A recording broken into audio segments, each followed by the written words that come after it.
अधिक जानकारी के साथ जयपुर से जुड़ रहे हैं बाबूलाल, आपके पास आना चाहेंगे। तीन अहम सवाल जो हैं एक बार फिर से उठाए गए हैं राजभवन की तरफ से।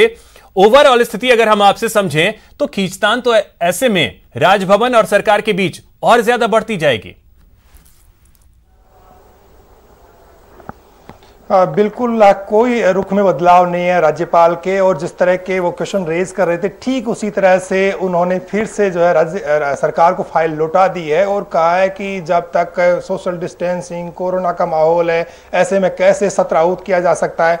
और भी कई चीजें इसमें जोड़ दी गई हैं। इसके साथ में पहली बार गवर्नर ने जो फाइल लौटाई है उसमें बीजेपी तक का जिक्र किया है कि नेता प्रतिपक्ष और कई विधायक है वो उनसे आकर के मिलके गए हैं, और सरकार की अगर इच्छा विश्वास मत हासिल करने की है तो सरकार बताते क्यों नहीं है।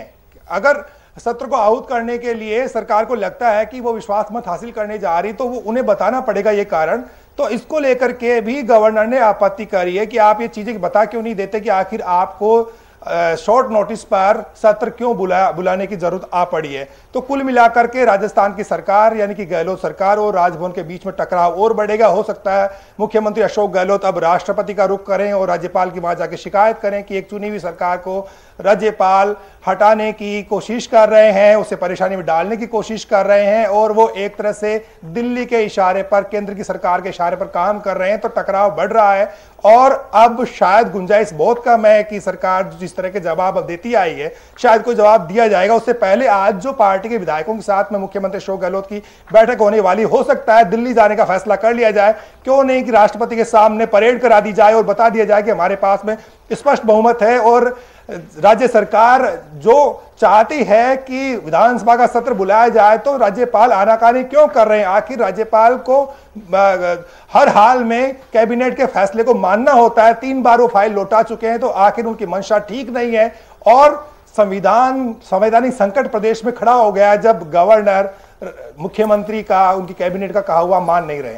तो स्थितियां बिगड़ सकती हैं। एक चीज और बाबूलाल, अगर मैं इसको थोड़ा सा मुख्यमंत्री बाबूलाल थोड़ा दूसरे तरीके से मैं इस चीज को भी आपसे समझूं, जैसे राज्यपाल की तरफ से बार बार यह पूछा जा रहा है कि क्या सरकार की यह मंशा है कि वो अपना बहुमत साबित करना चाहती है या नहीं, लेकिन जो पत्र भेजा जा रहा है, जो प्रस्ताव भेजा जा रहा है, उसमें विश्वास मत को लेकर के कहीं कोई जिक्र नहीं किया जा रहा है।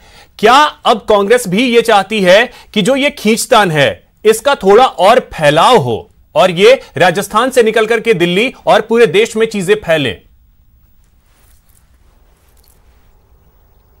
जी, इसमें तो अशोक गहलोत लीड ले ही चुके हैं, क्योंकि वो इसको एक तरह से नेशनल इश्यू बना चुके हैं, नेशनल क्राइसिस बना चुके हैं। और देश भर में जब कांग्रेस ने राजभवन पे धरने प्रदर्शन किए और कहा कि संविधान खतरे में है, राजस्थान की सरकार की सुनी नहीं जा रही है, और एक गुट के साथ में दिल्ली की सरकार जो है वो राजस्थान की सरकार को गिराने का षड्यंत्र कर रही है, तो अभी जो स्थितियां बहुत ज्यादा विकट हो गई हैं। और जिस तरह का गवर्नर का रुख है उससे साफ है कि गवर्नर भी अभी जो है टस से मस नहीं होने वाले हैं। चलिए, तो ये चीज अब स्पष्ट है कि अगला कदम जो है वो सरकार का क्या होता है। क्या फिर से जवाब भेजा जाएगा या राष्ट्रपति का रुख किया